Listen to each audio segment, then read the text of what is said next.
Welcome to Fueling Your Legacy, hosted by Samuel Knickerbocker. Each week, we expose the faulty foundational mindsets of the past and rebuild a new, stronger foundation essential in creating your legacy. We've got a lot of work to do, so let's get started.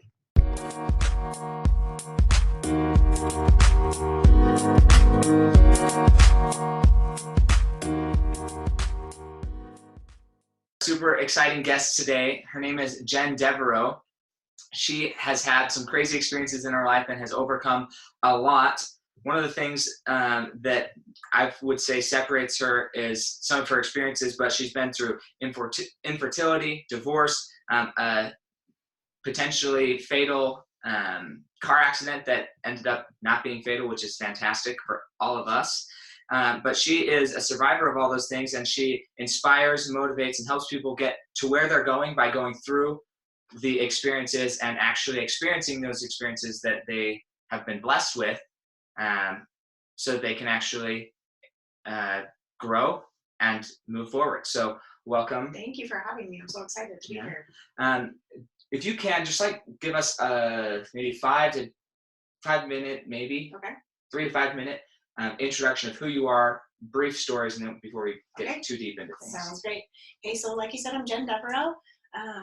I am so excited to be here. A little bit about me: I'm from a small town here in Utah, and kind of grew up just having a great life. And went to school, played sports, got to go to Miss Utah. Then I went to college, and then I got married. And then 2011, I got in a car accident with a semi-trailer. I stuck under there for about an hour. And then after that, I had to recover for 3 years because I broke my leg. And then we found out, unfortunately, that I had infertility issues. So I have an overactive immune system, and I can't have kids. So we adopted a little girl at 14 months old. She was a beautiful little girl. And then 9 months later, we adopted a newborn. So I had under almost a year. And then 8 months later, my husband left.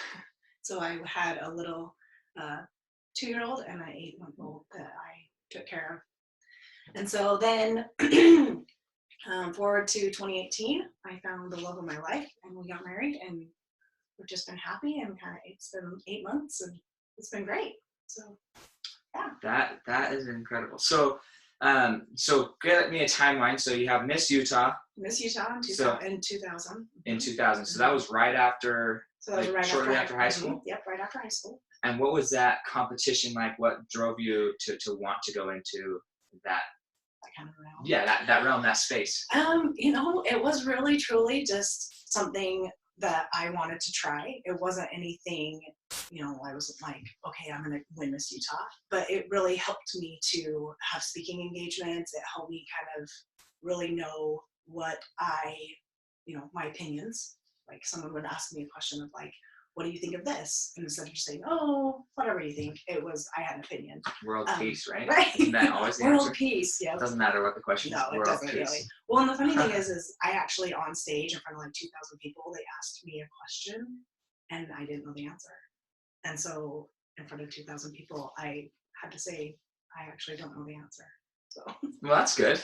Honesty is a good trait. Right? Yeah, it was embarrassing, but hey, it was good. It was a good, kind of lesson that you gotta know what you're talking about and understand things. So. Yeah, sure. So did you end up winning Miss Utah? No, I didn't get Miss Congeniality, but that's okay. Okay. No, that's good. But you competed. But it was good. But I competed. But you competed, and that's what's important, I think, in the long run of things. Are you scared to keep going? Are you scared to try, or are you willing to try and it's okay if you don't succeed, or whatever that means? I had a guest on a previous podcast who says, hey, look, your success is the last thing that you did that you were successful for. Right. That was like, you got out of bed this morning. Exactly. Hey, that was a success. Right. And that's your greatest success up to this point, because it's led you to where you are right now. Exactly. So, yeah. So one, it's been great because so I was the 50th Miss Grantsville. And so I actually did pictures of the 50 women before me, and I've actually continued it since. So that's been kind of cool. It's kind of every year I get a picture of the previous Miss Grantsville, and we display them every year. And so I get to do that and help girls, That's cool. All that. 50 of them were still alive, and there was I think there was 3 that weren't alive, but they actually all came back too and got on the stage. So it was cool. It was that's fun. cool. So, So did you organize that? Yeah, so that was kind of fun too. Yeah. You know, at 20 years old, you get to organize something that big, and then we actually do the little pageant, the little Miss pageant too. So we still continue to do that. So that's kind of fun too. That's cool. Yeah, I actually grew up a little bit out in Grantsville, so we have the same. We do. We have this understanding of the same little few houses in the town. And one stoplight. And one stoplight. That didn't come until after I moved away. So that was like years after I moved away that we finally got a stoplight. And I don't know why we're excited about it, because now you actually have to stop on the road, which is annoying. Instead of just glide through. Yeah. So no, that's really funny. So you went from this accident, and then were you shortly married thereafter, or is it not the accident? Sorry, but you went through through school and everything. Through school, college. Yeah. So I was in college. I met my previous husband, and we got married. And then we were married for 10 years. So probably 2 years into it, we kind of figured, let's have a baby. We're here in Utah, let's start our family. And they were saying that they thought, they don't know what's going on, if it's me or him. We did tons of testing. 2 weeks before we did a IUI, so it's a step lower than the IVF. I had done that procedure, and then I got in a car accident. So it kind of put it on the back burner, and I had to I broke my leg and had to be in a wheelchair. And so you went almost 10 years trying to have children, being unsuccessful. What was that? What were those emotions like? Oh, wow. So infertility is such a big thing. I mean, it's so crazy how many people you talk to and they're like, oh my gosh, I had, infertility issues too. It's emotional, one, because you want to, have that family. And of course, in Utah, you want to, everybody's going to have kids and you're going to just have them happily ever after. But I think the thing that was sad for me is that, and it's still sad, but it's okay now. But at the moment, it was like, every woman's supposed to be able to do this, right? Like every woman's supposed to get pregnant and have a baby and, give your husband or, that special gift that nobody else can do or he can't do for you. You know what I mean? So that was hard because, like I said, I don't like to fail. And so that was, I felt like a big failure because I couldn't have kids. And then when we actually had to do 16 vials of blood. They're like this big. Wow. And I hate needles. Like me too. My finger, I won't go to the doctor if I have to get poked in the finger. I just won't do it. Hey, that's okay. Right?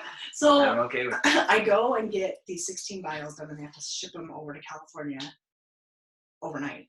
Well, I faint during the procedure. I don't know who I am. I essentially throw up at one point. Like it was crazy. This is all just a few weeks before. No, this was after. This is like throughout the process of finding out if we can or not. I don't know. So yeah, I don't know. Infertility is hard. I think for both the couples. Both couples. I don't think that it's easy for either one. I probably think the wife probably feels worse, or it's harder for her because right. You go, hey, let's take the test, and the test comes up negative. So right. Yeah, no, that would be hard. And then identity, and because this is part of what's so interesting about gratitude and identity, and then driving all into legacy, is what is somebody's legacy, and that can be difficult if you've chosen an identity that your legacy is going to be rooted in a family, or and especially in the culture we live in Utah, that's a big part of people's legacies is their family culture, and that they can have a family. And when you take that away, those are identities that we choose into unconsciously, or we get constructed around us. And then when we come to a realization that may not be our identity, that can be really difficult. I don't have any specific examples like that with having children. That doesn't happen. Because you're gonna have another little boy. Yeah, we're gonna have another little boy. My wife is very fertile, or I don't know whose side it lands on, right? But all I know is it doesn't take long after she goes off birth control to have babies. But I do know we do have friends who have tried for years, and it's hard to watch, and it almost leaves those of us who it is easy to have children, feeling somewhat a little bit guilty. Like, man, like, should we just keep having children? Should we even tell them that we're having, like, Exactly. they're going to find out eventually, but like, do you tell them right when you find out, and are you as excited, or do you kind of tone it down so you're not rubbing it in? Exactly. And those are all issues that, whether it's directly you who are dealing with infertility or people around you, it's something that we all have to learn to be understanding about and curious about. So it's good to hear your perspective of how that felt. Right. What things did you do, or how did you move past that and choose to look at that, choose a new identity out of it that you could adopt and do other things? And how did you turn that from a sorrow-filled, it's always going to be a little painful, as you said, but how did you take that and say, okay, I'm grateful for what I am able to do? How did you reframe that in your mind? So I think that and I think that a lot of people that have the infertility issues can kind of are going to go with me on this. Like, you find something else to do. You find another identity. Okay, I can't do this, so what else can I do to fulfill that? So I actually, at 29, I opened a home decor store in Twilla, and it kind of filled that void, because people would come in and like, oh my gosh, I love you. And I would get that love that you feel from a child, from all these people that, they just loved you because you had this great gift to give to them and kind of make them feel good. And then they walk out the door and you're like, okay, this is awesome. So that's kind of what I did. I kind of threw myself into my sister. I have a sister that's 10 and a half months younger than me. Yeah, we're pretty close. And she pretty was close. Really, that's Irish twins, my friend. Right? That's right. pretty close. 10 and a half minutes after I my was seeing her. But yeah, 6 weeks later, they were like, you're pregnant. So, but gosh, anyway, she came to me and told me about when she was pregnant, like you're saying, and she was like, I'm telling you first, I'm pregnant. And it was like a dagger in the heart, because it was like, I've been trying, when you already have a stepson, and I want to have our kids close together. And so, but yeah, I kind of threw myself in my store and just really tried to just enjoy life. I think that's really been my whole life. I've just tried to enjoy life, because it's too short. You just never know. So, which we're going to get to here. You just never know. Just never know. But I think that's so important to realize, hey, there's other things in our lives. There's other babies, we could say. Yes.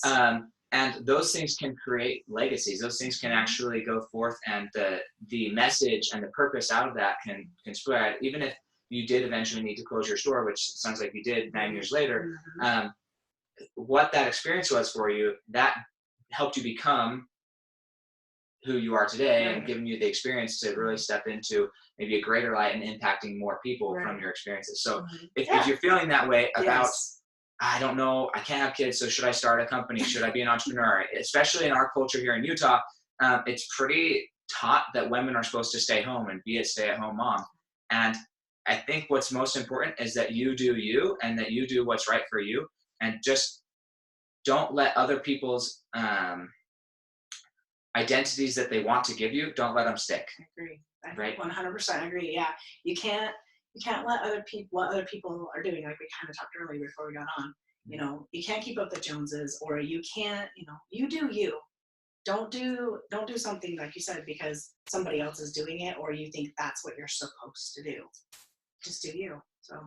Right. No, exactly. And that's the one thing I've learned about my life, is just too much stuff happens every time, every day. So we just want to eliminate that and just focus on our identity and fulfill that. And the people who support that, we're happy to be in association with. And the people who are going to try and tear down my identity, I love them from a distance sometimes. Yes. Because I need to keep my identity. Not that I'm scared to challenge my identity, because your identity shifts, which we're going to hear about in a second. Yes. But being willing to let your identity shift is important as well. Right. And so all this leads up to you have a marriage, and I'm not going to get too deep into there whether it's a happy or unhappy marriage. But from a man's perspective, right? If you have a desire to have children and things, and then you realize that you may not be able to have children with your wife. That's really difficult. And then this accident, I don't know how much of those two emotions played into the initial divorce or not. Well, I would say they both played a role in it, as far as, you know, the ups and downs of the roller coasters of us not being able to have kids because I wanted them so badly. But then my car accident, like I mean, I got some trauma to my brain, so I'm not actually the same person I was when he married me.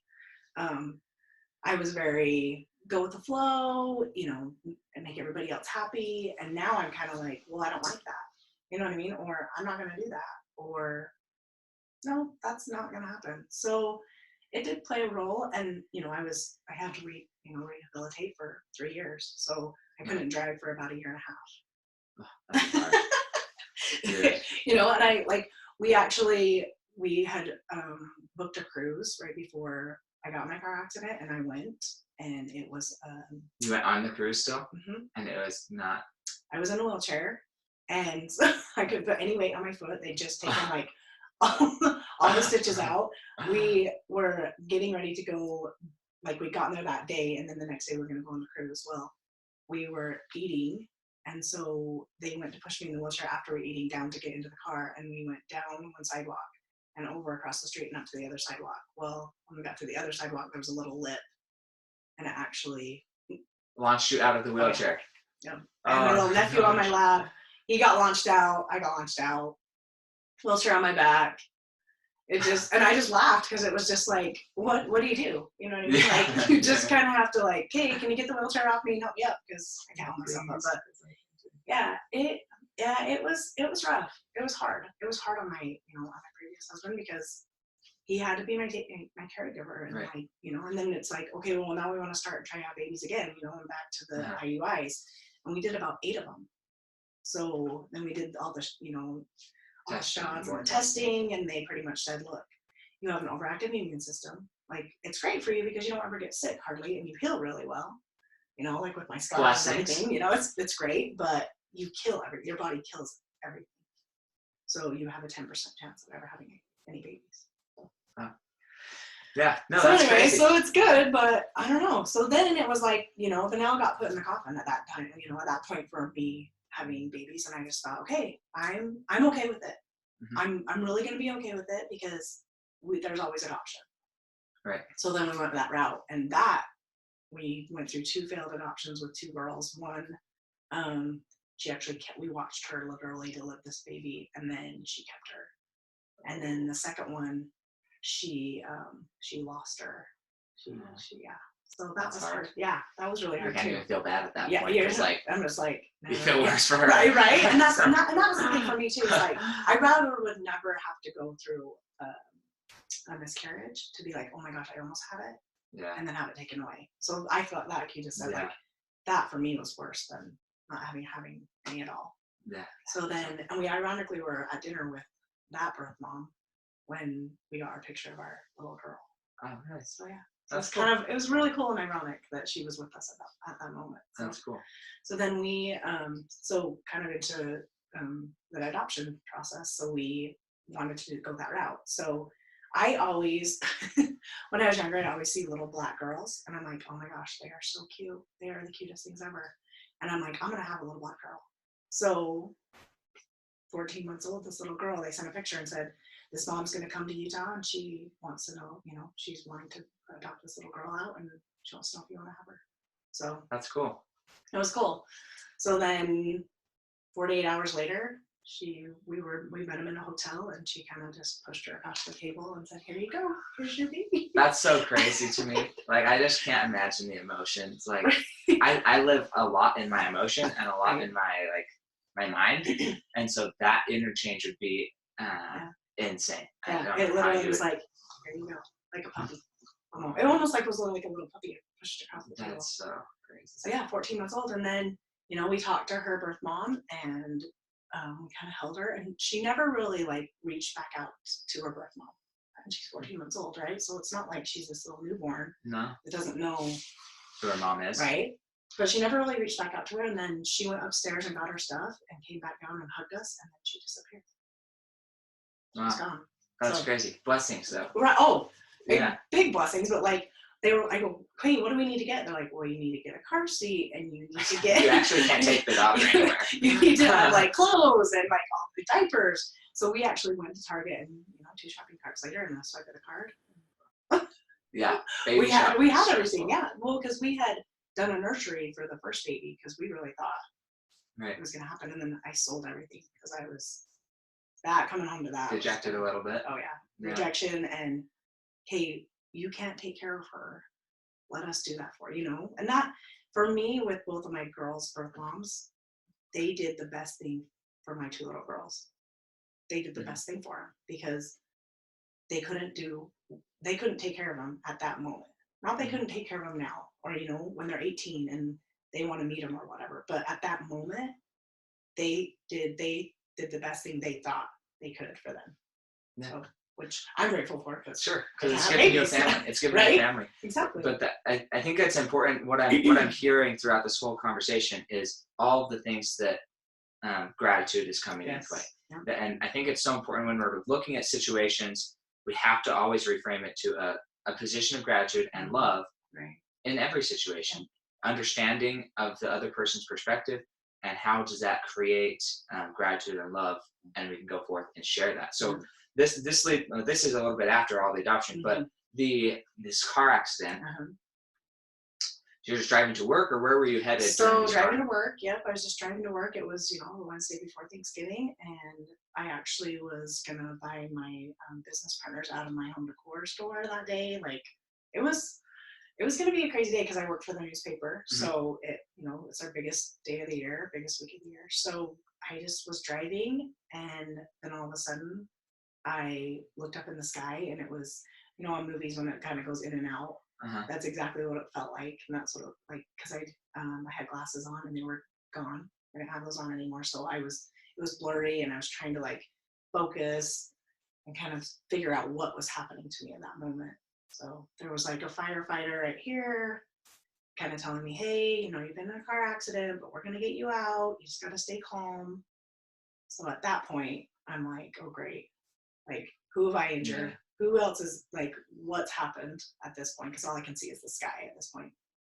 And so then I thought to myself, please don't be paralyzed. That just, because I'm an athlete, you know what I mean? And I thought, I don't know if I can do a wheelchair. I don't know if I could do that. And so I kind of moved my hands. I was like, okay, I can move my fingers. We're good. These are bleeding, but we'll be okay. And then I was like, all right, move your toes. See if you can move your toes. And I moved them. Then I was like, all right, I'm okay. So I blacked out. And then the next thing I remember is hearing the helicopter. So it took them 2 minutes to get me from Kennecott to the U, in the lighthouse. How fast travel is. Right. So so then I was there in the hospital, and this was all cut open. They could see my chin. I had a cut here. I cut back here. I had a cut on my knee, and then of course I broke my leg. They call it dusting, but the inside of my bone just like disintegrated. So, so that was the damage. Right, which is significantly low. We're gonna post. Well, I say that, but we're gonna post a link of the video of this car accident in the show notes, so you can see like what happened. That's crazy. From a private camera view of it. It's pretty insane. Like that she's sitting here today. I hope that you guys can understand that by like going and looking at this video, watching what happens, hearing the story more from that perspective. But it sounds like you got through this, and as soon as you were somewhat cognizant of life, then you did just a quick body scan, quick check, and then you're like, okay, my body can shut off again. What do you think like prepared you to not be in too much shock, like to be able to go through hard things and recover from your previous life experience, maybe with your infertility, things like that? Right. How much of a play did that have in your ability to rebound from your accident mentally? So there were dark moments. I mean, there were moments when I thought, oh my gosh, am I even ever going to get a walk? Am I ever going to get a drive? Am I going to be able to carry my kids? Because I have some bruising on my arms too as well. And so mentally I thought, okay, I made it. right? Why, like they would show me, I hadn't seen the video yet, and they showed me pictures of like my car. And I thought, okay, there are people that get in like fender benders and they die. Right. So what is it that I'm supposed to do? And I, and with the infertility before that, I was like, all right, I know that I have a purpose, or he would have, I would have been gone. I mean, if he wants to take you, he's going to take you regardless. Right. So I'm like, all right, I have a purpose, but what is that purpose? And I just thought to myself, it's to, like, my whole mission is you gotta, the only way out is through it. You've got to go through these, challenges, these trials, these different stories of your life so that you can help others go, okay, maybe they sit back and say, okay, my life's not that bad. Or, okay, I can totally see where she's coming from. Or she understands where I'm coming from. Maybe I can have, talk to her or reach out to her and say, look, here's what I'm dealing with. Or how do I do adoption? Or how did you get through it? And so I feel like with everything I've gone through, it's mentally, you have to just put yourself to love being in the day that you're in, because tomorrow might not come. So that's kind of my mentality. To that, no, that's awesome. To that point, I mean, so many people, they're going through life and they're waiting, right? They're thinking, oh, I'm going to be happy when this happens. I'm going to be happy when this happens. Oh, I'm looking forward to that. I'm looking forward to this day. I'm looking forward to this. And rather than saying, well, they're either doing that, which is most of the time what people are doing, which is even better than looking backwards and saying, man, I can't believe that happened. That happened, and now I have this problem or this problem because of them, right? So there's either looking backwards or forwards too much like that can remove you from the present, and then you don't actually get to experience life. You're always looking forward. I grew up, I would say, very much always looking forward, right? My past is not the funnest past. If you want to hear more about that, go listen to my previous episodes. We're not going to get too into it right now, but I had an abusive past, right? And there's 11 of us. I'm the 7th kid. And so there was a lot of where I just didn't feel cared about, loved, even recognized. I mean, like you're just on the wall. Yeah, I was just talking to my family last night about this. Like the first time I remember anybody caring about me ever was my grandpa when I was like 5 or 6. And then the next time I remember anybody like really caring, loving, recognizing that I was alive as a like individual, had thoughts, was probably when I was 12 or 13. It's just like, so it's interesting. Like I've had these experiences, but it comes down to how are we going to live our lives? Are we going to live in the future and think, oh, I'm going to be so happy when? Are we going to take all of that stuff that happens, because we all have things that we go through, all have experiences, and are we going to let those be our narrative for moving forward? Or are we going to choose a perspective of, okay, I'm here for a purpose. I'm here today for a purpose. I'm in this room with Sam Knickerbocker for a purpose, and we're here to share something with somebody. Hopefully they get something out of this. Gratefully, this thing will be online and out there for years. And so maybe it's 3 or 4 years down the road, somebody's listening to this like, I'm going through this similar experience that hasn't happened yet today, but it could be happening. They could receive strength through that. But when you say the only way to, how do you say it? The only way to get through it? The only way out is through. Yeah, the only way out is through. What does that mean to you from like a gratitude perspective? Like how does gratitude play into combine with it? Yeah. So I feel like gratitude combines with it is because when you go through experiences, at the end, you're always grateful for what happened, right? Like you're always grateful for, well, I would say I am. You are. I am. I mean, some people are. Some people are. It really not. affects them. So how do we make sure, how do we program ourselves? How do we create a habit to where we are always grateful? Because there's plenty of people that I know who have been in experiences that are less severe as yours, but they've allowed that to become their identity, and they've chosen out of acting. They've chosen out of being productive. They've chosen out of really a fulfillment, and they've chosen to be a victim. And so how do we shift our mindset to your message, right? So if you're talking to 100,000 people on stage, how are you helping them go from the victim mentality of this truck hit me, or I hit a truck and now I have all these things, so I need somebody to watch for me, give me food, change me, right? I mean, because that's like super dependent situation. And some people will get into that dependent situation and stay there, Same. and they'll stay there their whole lives until they die because they never get a sense of fulfillment. And then, and I don't know what it is inside some people and other people, but there's people like yourself. I view myself this way, but people who are in a dependency mode, and it's like, okay, I know exactly what I never want ever in my life again. And so it slingshots us into ultra independency, which also has its downfalls. I have it. Right? Yeah. No, Yes, it also has its downfalls. And so we have to learn to come back to the middle through gratitude and love. And so how does your slogan there, the only way out is through, how do we help shift people from victim to gratitude? To be honest, I don't even know if there's an answer of shifting them. They have to mentally themselves have to shift. I mean, it's just like someone that doesn't want to be with you anymore, or, you know, they want to stay in that. It has to be them. It has to be them wanting it. And I feel like if, you know, yeah, you have to get out of it as well. Like you have to push yourself. That's all it is. At the end of the day, the gratitude is that if you want to be in that middle part, you don't want to be the victim, but you don't want to be too independent, you have to come, you know, make it so that you feel love for yourself. And maybe that's it.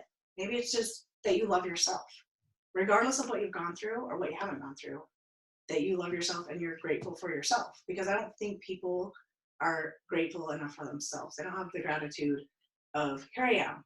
Like, people love me, but do they? Right? You know what I'm saying? Doesn't matter what people Exactly. do. Exactly. That's my perspective. Doesn't really matter. But I that's love what I'm myself. saying. But that's what I'm saying. It's like people stay in that victim because nobody loves me. You know, I'm gonna stay here. Maybe people will start feeling sorry for myself.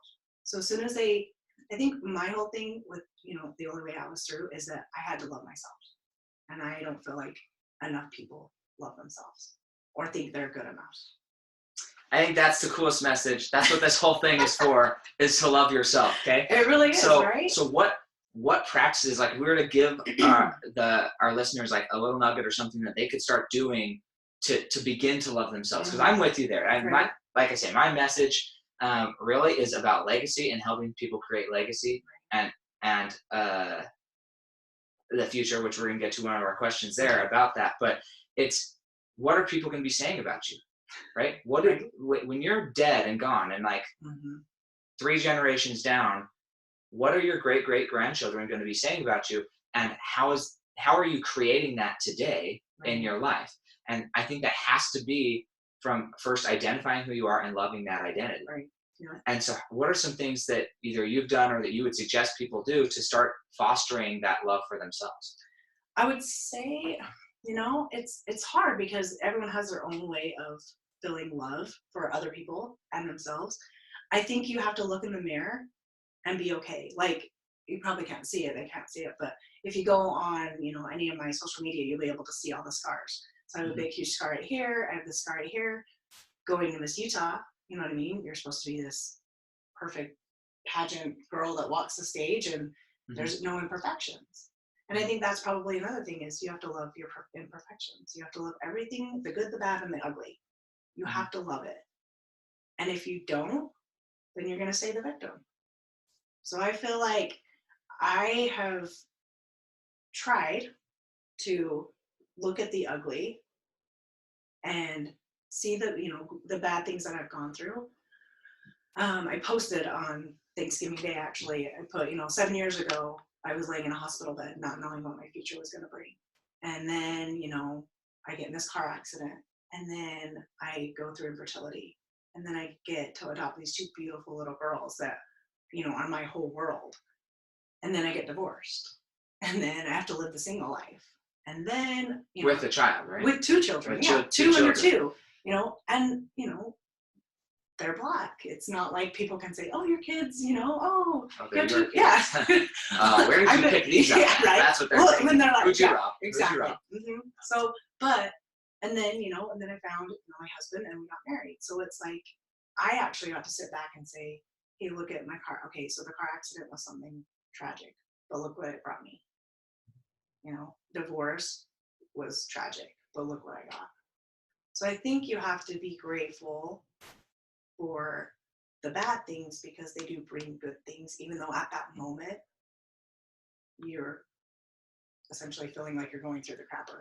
Right. And you are. I mean, the reality is you are. And hindsight bias is always 20/20, right? We can always look back and be like, wow, if I didn't have this experience, then I wouldn't have got to where I am. And there's a ton of my past that I definitely look at it that way. Right. And what I found as I was reprogramming my mind to live in gratitude, now I can be going through experiences that other people would think, that's really sucky. Right. It's you rough, know, right? that's rough. But because I've programmed my mind to see the silver lining in just my life in general, then I can be positive. Right. I don't know what the future, I don't know what my wife's car breaking down is going to bring me. Right. I have no idea. Still at the gym, has been for the last 2 days because like I don't know what to do yet. Right. I have no idea what that's going to bring me, but maybe I meet somebody new. Maybe I have a new experience. But I can be grateful for whatever comes from it, and I can create that gratitude now. I can live in that state of gratitude rather than getting bent out of shape and all out of sorts just because I don't know what's going on. Well, aren't you glad that it broke down at the gym and not on the road? Absolutely. So there you go. So it was cold though. 5:30 in the morning to be stuck in a car after you've worked out. It's cold. And you're like sweating. Yeah, like, yeah, okay, it's cold. You're just like, okay, my face is frozen now. It's like I can't open my eyes. Yeah. No, right? but exactly. You know what I'm saying? And I'm grateful that my wife was at home and that I have another car. And there's so many things that I'm grateful for that all play into it, that it's not something that's super stressful. Right. It's like, okay, this is an interesting experience that we're going through. How do we move forward from that? And I think too is like in the middle is when you get to that point, which I feel like both of us started at that point, is that you are just grateful for the little things. And I think my husband says like, be grateful for the small things like that we do for each other, or be grateful for, you know, the little blessings that we get to have, instead of being like, oh, what if when we get here, or when we do this, like you were saying, like you've got to be grateful for the moments. Right, living in the moment. I think that's what when you were explaining your story a little bit about how you did change a little bit after your accident. For me, I've had defining moments in my life where I went from kind of playing around with things. I'll share one.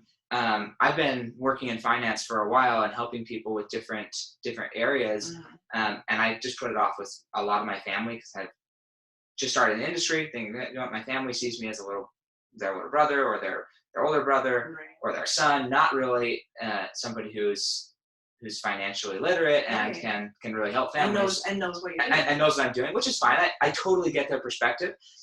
So I had delayed talking to a lot of my family and being really adamant that they sit down and that we help them. Right. And then 2 years ago, 2016, 2 years ago on Halloween, my little sister found out that she had chronic myeloid leukemia.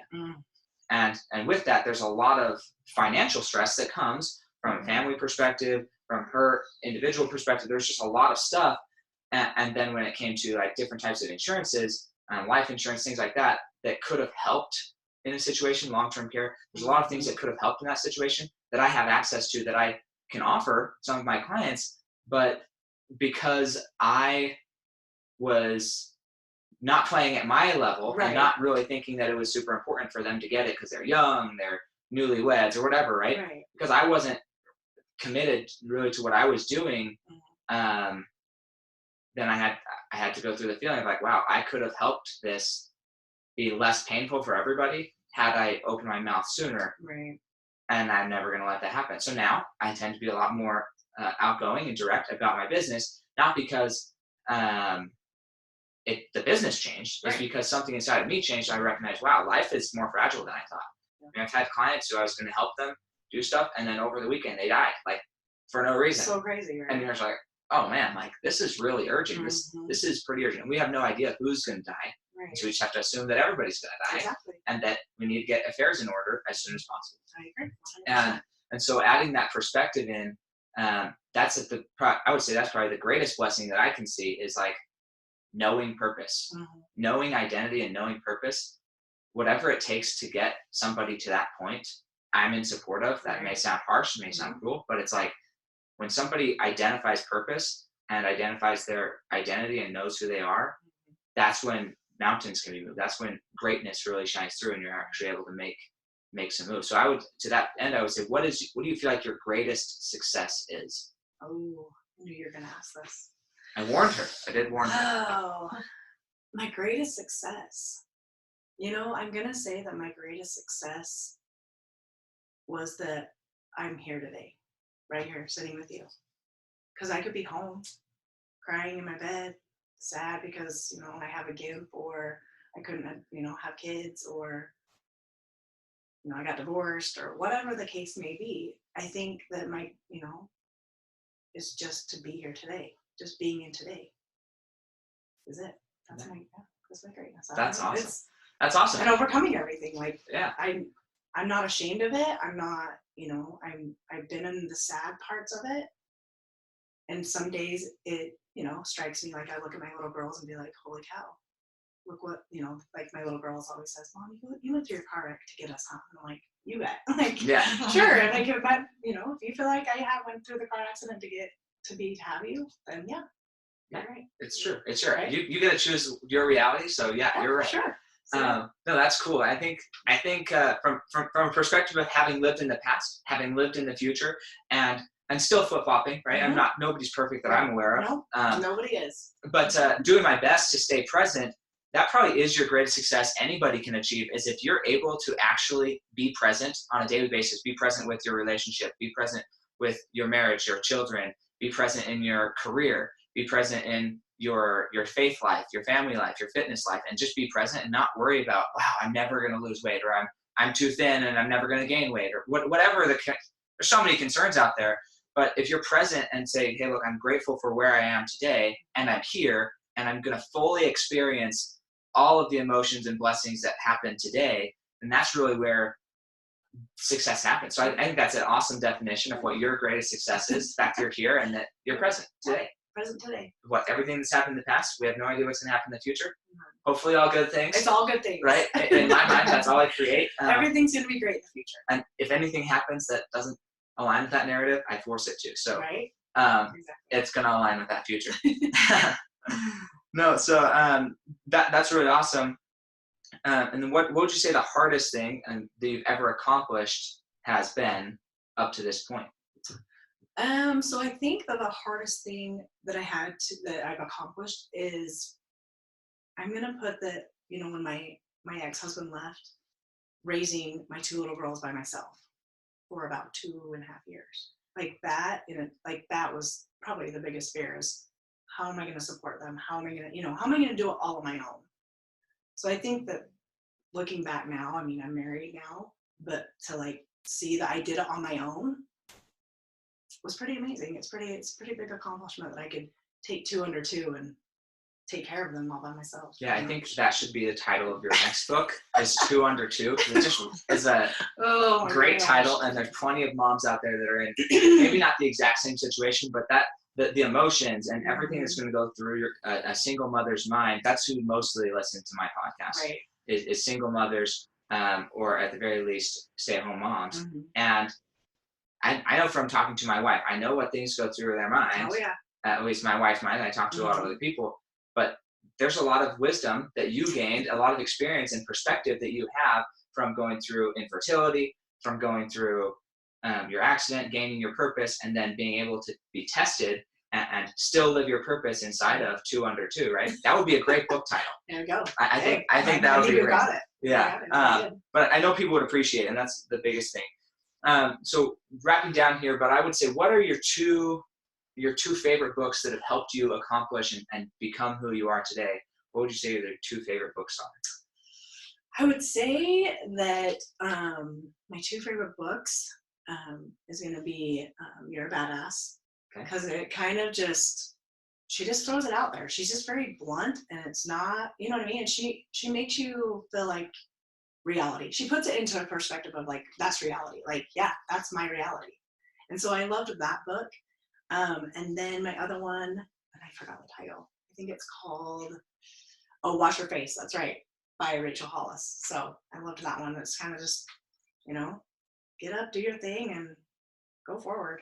So yeah, no, that's awesome. I actually got to go to a book signing for Badass. Oh, very cool. She came to the Barnes & Noble here in Orem, and that was fun to listen to her.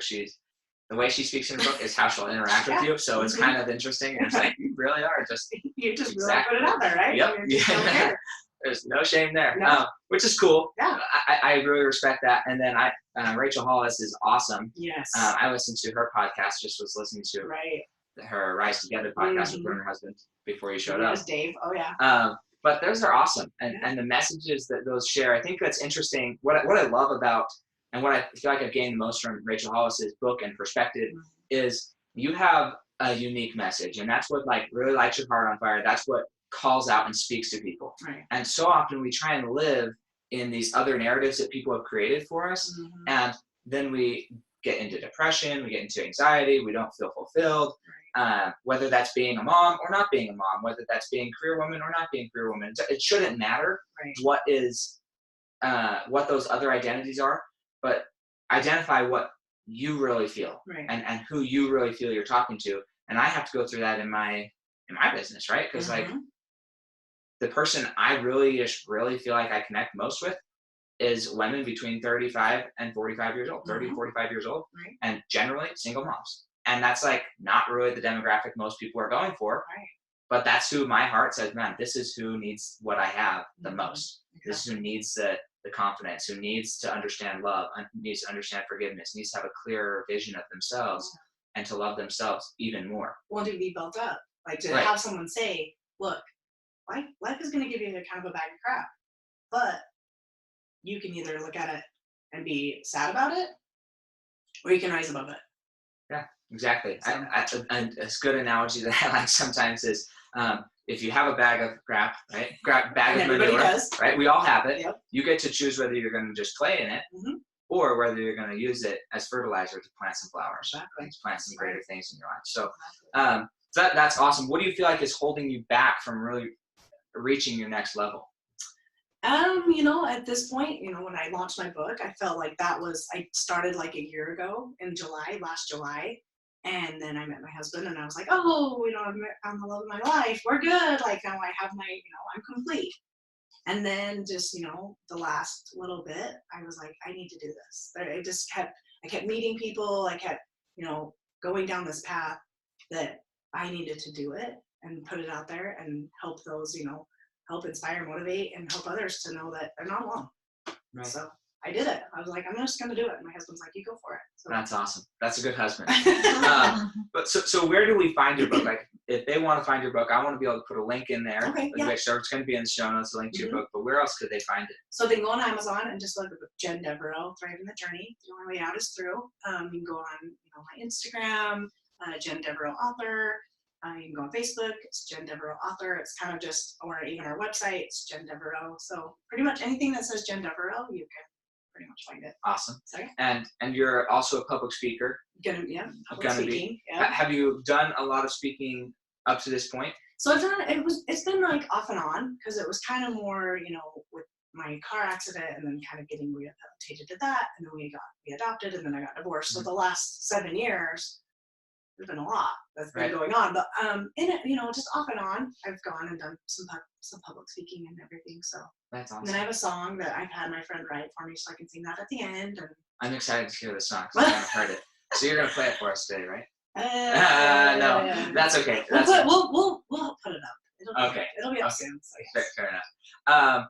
No, but that's incredible. I think that if you guys are looking to have somebody share her stories, Jen is a fantastic example of somebody who's overcome a lot, and they can really speak to that market. So if you want to contact her, go to her Instagram, go to her Facebook, and reach out to her and invite her on. She'll tell you what she expects out of that type of event, to put it that way. But is there anything that you feel like you didn't get to say so far that you'd like to share before I ask you the final question?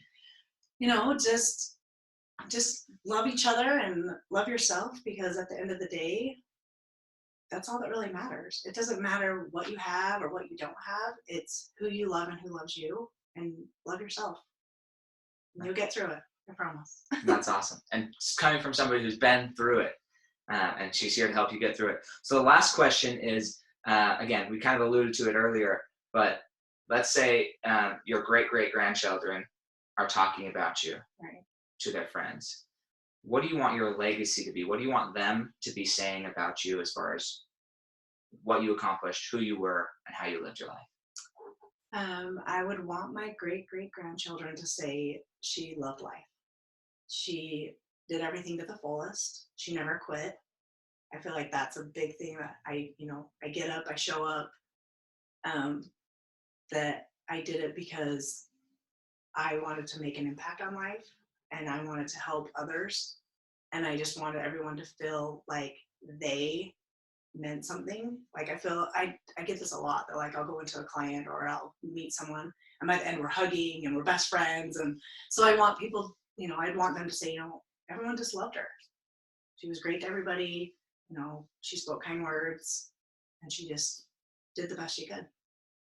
And that's awesome. I think that's all that needs to be said there. So thank you so much, Jen. Again, this is Fueling Your Legacy.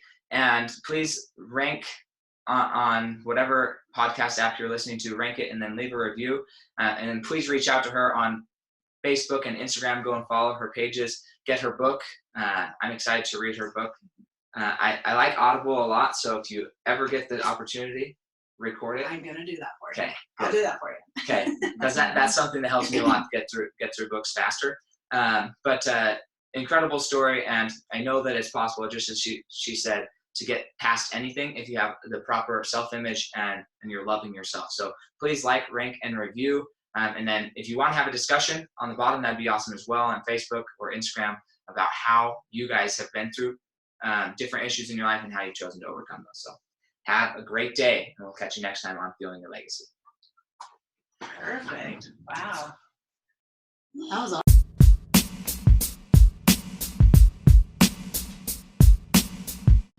Thanks for joining us today. If what you heard resonated with you, please like, comment, and share on social media. Tag me so I can give you a shout out on the next episode.